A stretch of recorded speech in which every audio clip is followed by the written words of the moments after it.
And welcome back to the TV show podcast. Guys, this is a big event because our podcast has landed on phillyvoice.com, which is a very big deal. A lot of new people are going to be hearing us. I got Angelo Cataldi. I got Rhea Hughes. Guys, thank you so much for joining me. I just wanted to talk real quick about what the podcast is and what people can expect from all of our new listeners on phillyvoice.com. Well, I'm thrilled, Philly Voice. I worked for them for a couple of years when it first came out. I wrote sports columns for it. So did our co-host Al Morganti. It's a terrific website. I check it out every day. And I couldn't be more thrilled that they are partnering with us so that we can get our podcast out into more eyes. Because I'm proud of it. I think we're doing things. We are talking about TV the way TV viewers want to hear people talking about TV. Absolutely.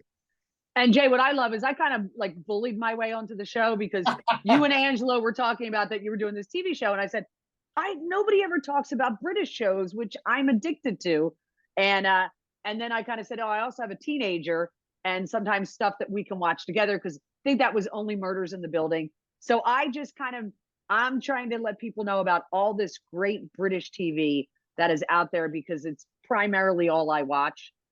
In addition to sports, but there's some great British shows out there that I love to introduce people to. By the way, you can't bully yourself onto a show that you are the most popular part of, Rhea. Yeah. That's not the way it works. Yeah. Whatever they're paying you, you should get more, Rhea. You're the star here, not us. Every email I get, every comment is, love the show. By the way, tell Rhea, and then it's like 15 minutes of Rhea stuff. And it's like, all right, well, fine. Sorry. Doing stuff too, whatever. But yeah, this sort of grew out of a segment that I did on the radio show with Angelo and Rhea. I was a writer for TV Squad for the longest time, reviewing shows and talking about it. And just to find two other people that enjoy it as much as I do and get a chance to talk about it.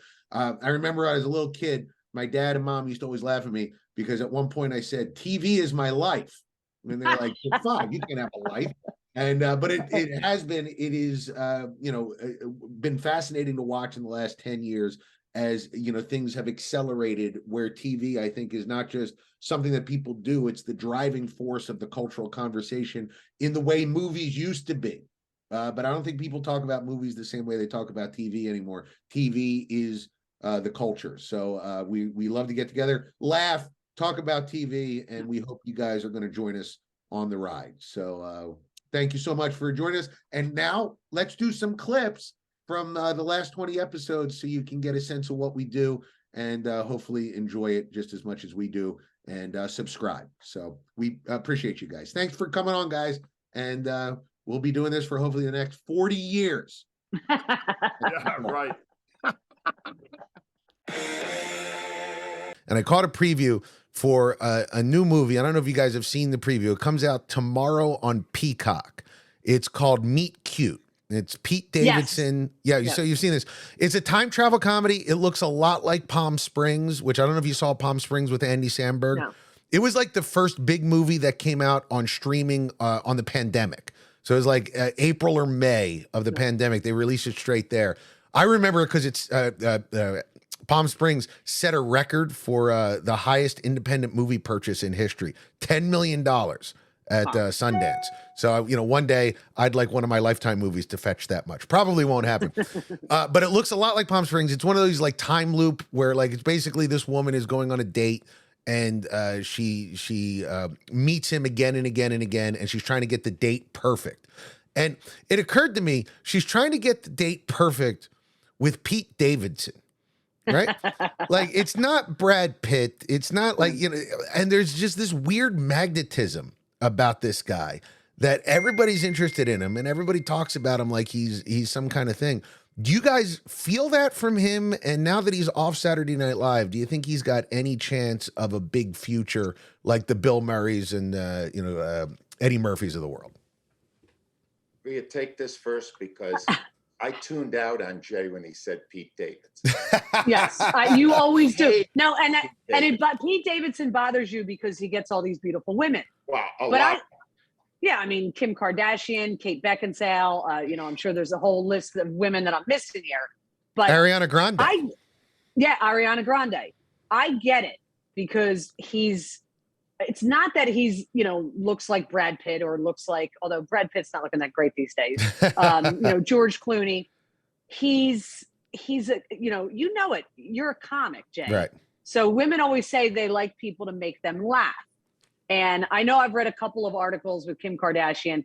Listen, if your choice is Kanye West or Pete Davidson Davidson's going to look really attractive because he's less crazy than Kanye. Right. So I kind of get that.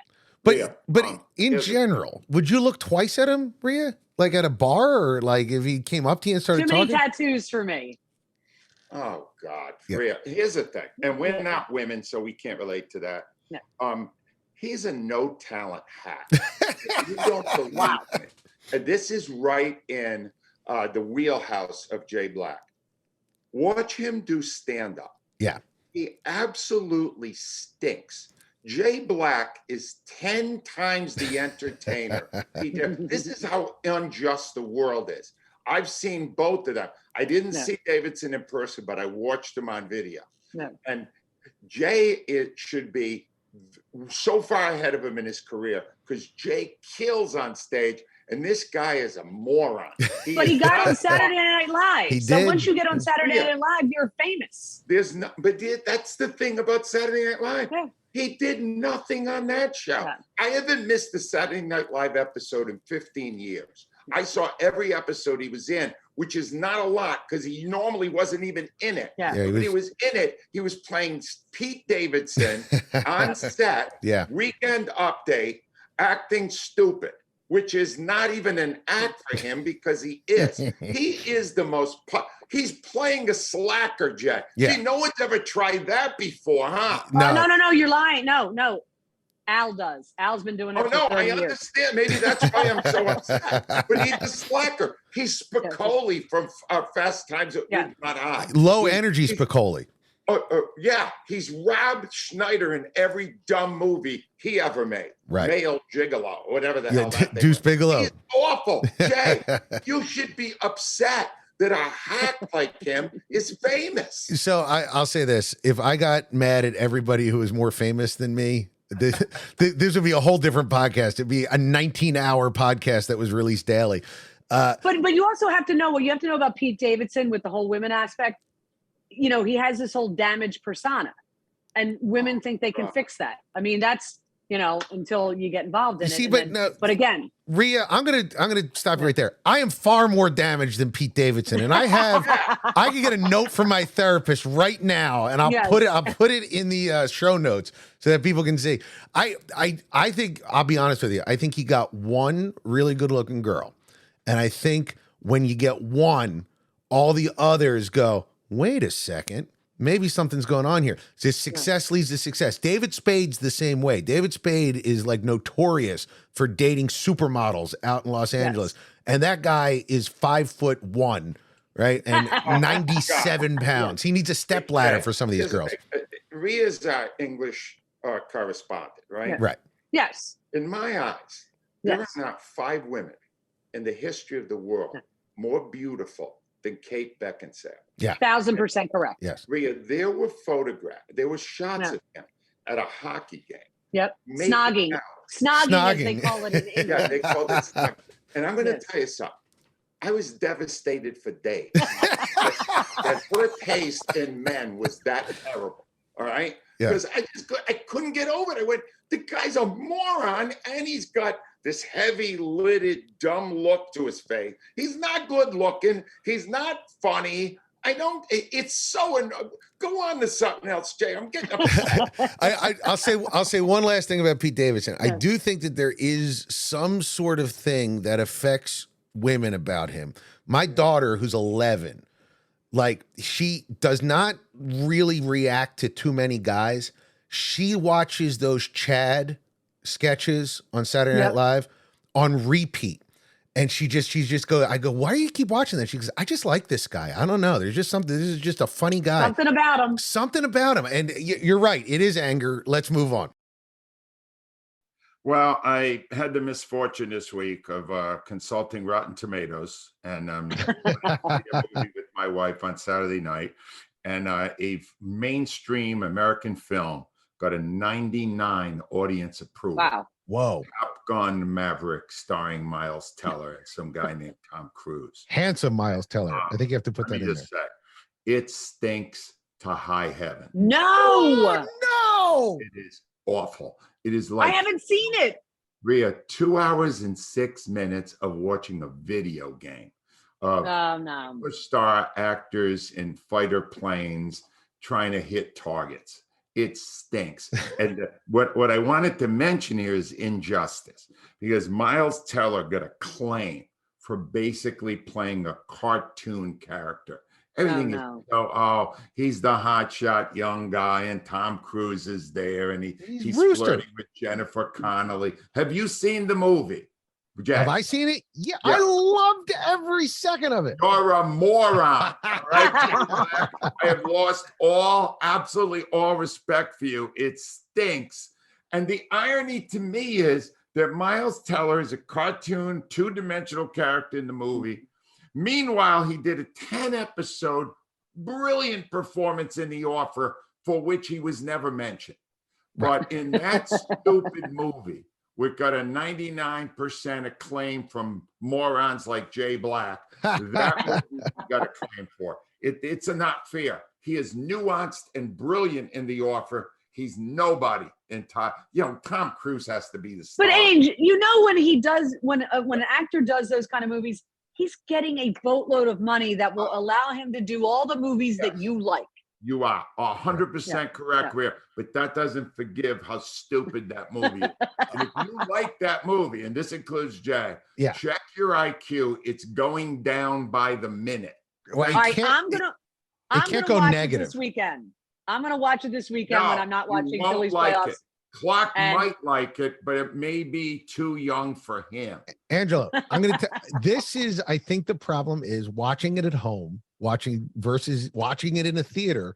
True. There is a different experience when you're in a room full of fans on the first month of release. You're seeing it on a gigantic screen. Yeah, it is really a lot of dumb explosions. There is a very thin plot that's laid over there, a lot of fan service. It is, Tom Cruise is an insane human being doing insane things. He's going to die on screen one day for our entertainment. All that said, when you're watching it with a group of people, it's good, dumb fun when you're with a group of people. Dumb is the functional word there, Jeff. Yeah. Listen, you're not going to win any Oscars, although I think it's got an outside shot of getting a nomination or two this year. Well, then that'll win the Oscars for me too. I mean, I think you don't think Tom Cruise gets a career retrospective for having a movie make $1.8 billion without China. I think the Academy recognizes him this year. They should recognize the fact that he's played the same character in 800 films. That's every movie. He plays Tom Cruise. That's what movie stars do. Exactly. I don't like him, and I hate the movie. Thank you. This might be the most controversial episode. This is going to get 10 million downloads. I can't wait. Awesome. There's been a lot of sports in the past week, but we still keep watching TV shows. Yes. Yeah, it's a pretty wild Philadelphia sports time, and I know it's very busy. So I appreciate you guys continuing to come on. I don't know if you can tell from behind me, I am in my room in Las Vegas. I'm at Brad Garrett's room, and I'm so disappointed. Brad Garrett was supposed to be here this week. He's not. I wanted to get an interview with him because he's, such a big TV star. Yep. Talk about the different stuff he's done. Yep. But he canceled at the last second because he got a TV role. So I'm sorry, I can't make it out there. So why is that showgirl in the background? You got a showgirl in there. I can see it, Jay. Well, luckily, my wife does not listen to anything I produce, so she will not be hearing that or be upset. They do have showgirls that walk around on the street out here, and they try to dupe men into getting pictures with them. I don't know if you've seen this. They walk around. They walk around in their showgirl outfits, and they go, "Hey, how about a picture?" And then afterwards, they go, "That'll be $40." That's what they do. Yeah, but my favorite thing is I go to one of the food courts around here that all of the other entertainers go to. And you will always see the showgirls come up to eat pizza in their full showgirl outfit. So you just see them on their phone, eating a super pretzel while dressed as a showgirl, and you go like, hey, you know, I don't think the allure kind of goes away when you see them eat a pretzel. Hey, real fast before we get into British Corner, I just want to bring this up because I watched it yesterday. Tulsa King. You know about this show? Have you seen it? No. I want to see it because Stallone's in it. Stallone is in it. It's a Sheridan verse, Taylor Sheridan verse. You know, the guy who did Yellowstone and all those shows.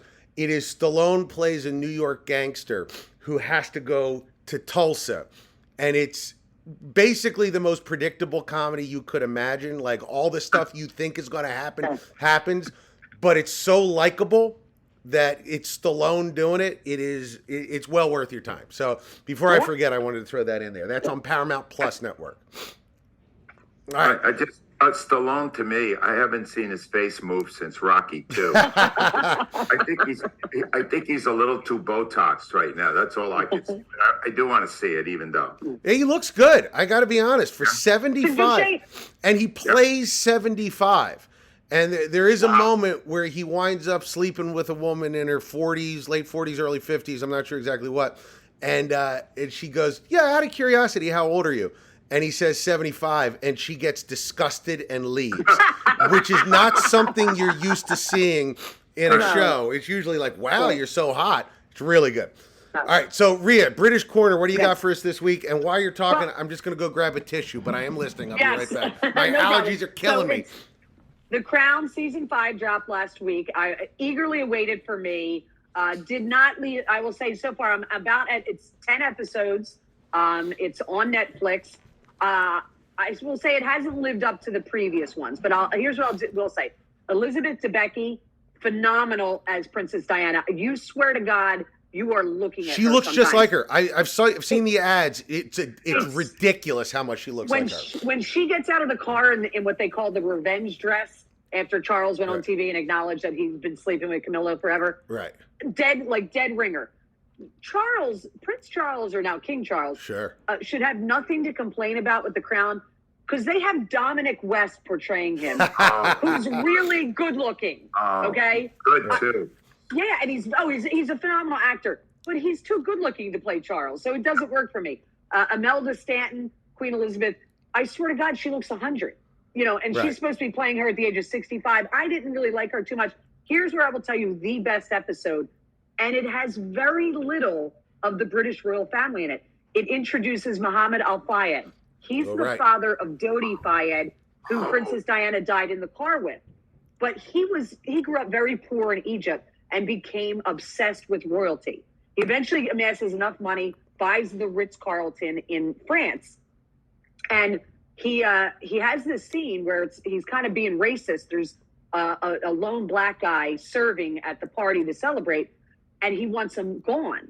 Well, his son Dodi goes to him and goes, he was the valet for the Duke of Windsor, the king who abdicated, King Albert. I think it was Albert who abdicated for 30 years. He immediately hires him because he wants him to teach him everything about British life. Wow. Because he's obsessed with the royal family.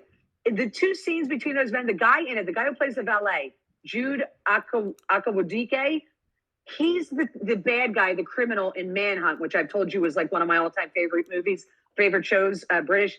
Phenomenal. Those two together as he teaches him, and it's almost sad as you're watching it because his obsession, is going to end with the death of his son. So it's kind of a little poignant, but it's amazing. The best episode far has very little to do with the royal family, has more to do with Mohammed Al Fayed. So where is it, Rhea? Where's the Crown? It's on Netflix. The season, is this the season where Princess Di dies? I'm not sure if she dies in this, because they've already said next year 6 will be the final. I think that is. I don't know if she's going to die at the end of this. I'm not sure. I'm only at I'm up to 6 or 7. Okay, because that's the part that I find most interesting. I found her more interesting than any of those stiffs. She has a scene with Mohammed Al Fayed where they're both ripping the Queen, and I couldn't stop laughing. Okay. It was great. So that was I will tell people, if you're struggling to get through it, watch episode, the Moo episode, MOU. It's great. So I have one observation and one question. My observation, Rhea, is that you know that Rhea has spent a lifetime pronouncing hockey names because she got that name. Like, I would not have been able to read the name of that actor and get it right. So that's. Let me tell you, he's a phenomenal actor. In Manhunt, he's basically in the entire episode. I want to go see what else he's in. That's how good of an actor he is. Well, and my second question is just more generally, and I don't know how to say this I don't want to be rude about it, but do they explain how in God's name Charles chose Camilla over Di? I can't see it from a personality, from a looks, from anything. No. Well, because I think what it is that she was his first love. And he was told basically that he could not marry her because they needed to find somebody that basically a vessel. That's what Diana was. Right. A virgin at 19 who was going to deliver the next king or queen. None of this sounds bad to me. Now, but Camilla was just his girlfriend that he had. And then, you know what it is as parents. And this is the king and the queen. You tell your kid they can't do something, they can't date someone. It's the worst thing in the world you can ever do because that they want to be with them at all times. That's what it's about. Although I just got to say, if my parents said I couldn't date somebody, but here's Princess Diana, I think I'd be like, you know what, Mom, Dad, I see your point. Let's go. And I would bet right now that Camilla was a virgin anyway. If you've seen her, you know why. No. Oh, no. Let me tell you, Camilla is a partier. Wow. Maybe for you, not for me. Jay, I know you told us to see Never Have I Ever. Yes. Right? Oh, yes. And it was really good. And then the thing that I loved the most about it was that they had John McEnroe as the narrator. Yeah. And I thought he was so good. I wanted to hear him. He was funny. It was great the way they used him. And then he suddenly appeared in an episode. I don't know if it's the second or third season. Yeah. And it jumped the shark. It went, no, he's the overview. He's not in the actual episode. But you didn't love that he helped get her down to the beach. I don't want to give anything up. I mean, I thought it was a poignant moment. And I liked that he appeared. That was the last episode of the first season. And the only way I would defend it is this. At the time, they might not have known they were getting a second season. So that would have been a fitting ending to the series if that was it. So that was my thinking. I'll tell you what jumped the shark for me, Ange. And I love that show. The acting is phenomenal. The minute the nerdy girl gets the hot guy, you've now gone into TV land for me. And it doesn't, I was like, to me, it's always trying, because I think she should be with the other guy. Me too. I do my too. own personal thing. I'm team other guy. I never bought that guy loved her or liked her. No. Was attracted to her. I never brought. That was a bogus part of the story. You're right. Yeah. My big problem with is that guy looks like he's 38 and everybody else is a teenager. Boy, but he's good looking. He's a good looking guy. But every time he's on screen, I'm always doing comments where it's like, "Hey, I'd love to do calculus with you, but I got to drop my kids off at basketball. You know, I got to get back. It's tax season. You know how crazy tax season is, guys." Yes. It was a long time for me to be on a cruise. And Angelo, I love every time I mention I do a cruise, you immediately go, I hate cruises. No, I have never been on a cruise. And I am claustrophobic, and being trapped on a boat with people pigging out for 10 days. Shoot me now. Yeah. I went on one cruise and I hated it. Which do you remember which cruise line, or can you not say, Rhea? I don't know, but I mean, I was in my 20s, but it didn't appeal to me. You know what I think the problem was, Rhea? The comedian wasn't very good. That was it. Exactly. A good comedian makes a cruise, and if you book cruise lines, remember that. So we're back, and we have so much to get to. And because I was on a cruise, the first thing I asked you guys to talk about was I was thinking about desert island shows. And I know this is like a standard first date kind of question, you know, like if you're on a desert island, what would you bring with you? So my criteria for this was you could only have 3 TV shows. You have all seasons of the TV show. And those are the only 3 things you get to watch for the duration of your time on the island. that was my concern. You're picking ones that are so long. You expect no one's going to come rescue me. No, they're not. I figure someone like Judy, my dog, my son, Maybe. because I'm an ATM machine, Right. will literally have somebody launch an investigation with my money to find me. But I'm thinking, if I end up on a desert island, are you coming to find me? I don't think so. I love the difference in worldviews. Rhea's like, oh, I need like a week's worth of TV because I will definitely be found. And Angelo's like, I'm lost forever. Just real fast, my wife and I were talking about this. Helen Hunt moved on a little too quick from Tom Hanks in Castaway, didn't she? 4 years. She already has a new husband and kid. And a kid. Yeah. I said to my wife, I expect full-blown Italian mourning for at least a decade. I need the veil, the black. I doubt that. Yeah. So, all right, Angelo, I'm glad you said Amazing Race and not Survivor, because that would be the dumbest thing to bring on an island, which is other people stuck on an island. We were talking about friends earlier, and I have friends on the mind because for TV Corner or Teen Corner, Rhea, I wanted to talk about my daughter's revelation to me. My 11-year-old, we were talking about it, and my 11-year-old said, oh yeah, Friends, that might have been pretty inappropriate for me to watch. And I said, what are you talking about?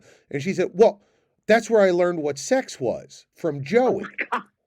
Joey taught my daughter what sex was. And I'm like, now I'm running through all the episodes of Friends in my head because I'm like, it can't possibly have been like a good lesson. Like, is she just expecting every man that she's with to get up and leave and never call her back? Like, I mean, you know what I mean? Like, I was worried about it. I told my wife, and I was laughing about it. My wife was like, oh my God, we're going to lose custody of our children. And I think I didn't monitor her watching Friends as much as I should because my memory of Friends was from when I was in high school and college, and it's just like a bright, shiny show with not a lot of bad stuff going on. But if you watch it, there's some stuff in there that might make for some uncomfortable conversations with your kid.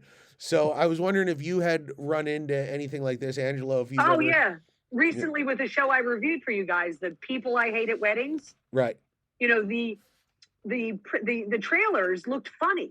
And I thought, oh, it's based in London. You know, Clark and I can watch this together. We got about 14 minutes in, and there was a really aggressive sex scene, and he ran out of the room, and I shut it off, and we were done. I was like, oh my God, I can't believe, like, I should actually really look at those sex scene things, you know, bad language. I should actually read them. Yeah. So it was hard. It was horrible. The little S comes up, believe it, I guess. Yeah. Yes, it was absolutely horrible. Angelo, you ever run into anything like that? I ran into it yesterday. I had my granddaughter Delaney over. She's 4. And I thought, well, I wanted to see this new Sebastian Maniscalco show. Oh my God. And I know he's not dirty. I've seen him in person, and he's dropping F-bombs left and right. And I had to turn it off. But fortunately, having seen the first few minutes of it, I was also dropping F-bombs because it stinks. And I'll talk about it in a minute. It is so damn bad. Yeah. I can't stop thinking about it because he is great. And the new special on Netflix is putrid. Well, Angelo, we can talk about it. Yeah, let's talk about it now. We've all seen it. You have seen it too? Rhea, it's an embarrassment. This guy, I've seen him live twice. We work at Borgata on Friday, Jack. Yeah. He just did 10 shows, a residency, 3 weeks there. They sold out all 10 in 5 minutes. Big prices. Right. And I'm saying to myself now, if he did the show that's on Netflix, he doesn't have to worry about doing 10 the next time he's in. All right, so that's our year-end review. Angelo, we got through without Rhea, but next week we get her back. So that's the important thing. No, I want one last thing. Oh, you got one last thing? What is that? The best podcast that talks television. Oh, yeah? And you're listening to it right now. And listen to me. I've been in radio a long time. I love television. I think you know that. Yes. Get the word out to people. We want more and more people to hear this. We want byplay with people. We want, I'll accept your emails at any time at radioman610@gmail.com. We are giving you honest opinions from people who love television. These are voices of the fans. Jay's more than that. He writes for television as well. But get the word out to people because I honestly believe We are doing the best job of covering television on a week-to-week basis on any podcast, and I know there's a million of them. Get the word out. Please, we want more people to hear this. This is fun to do. It's a labor of love. Nobody's making any money on this, but it's something for you, the people that watch TV. And don't hesitate to let us know if we're doing something you don't like. Get the word out. We want more people to hear this. That is a good New Year's resolution if you're listening. Tell 300 people. And if you don't know 300 people, make friends. This is win-win for everybody. Yes, exactly, Jeff. Angelo, it was a great year. It was truly a blessing. I got to work with you and Rhea for the last half of the year here, and I'm looking forward to 2023, man. I really appreciate it. Should be great. Love doing this. This is really a labor of love. We loved it. We love TV, and we love doing this podcast. We hope you've enjoyed this episode of The TV Show. If you did, please like, subscribe, and review us on iTunes. It'll help people find the show. Also, please follow me on Twitter at JBlackIsFunny. You can send me suggestions and comments about the show there, even mean ones. I'm an any attention is good attention kind of guy. We'll see you next week with another episode.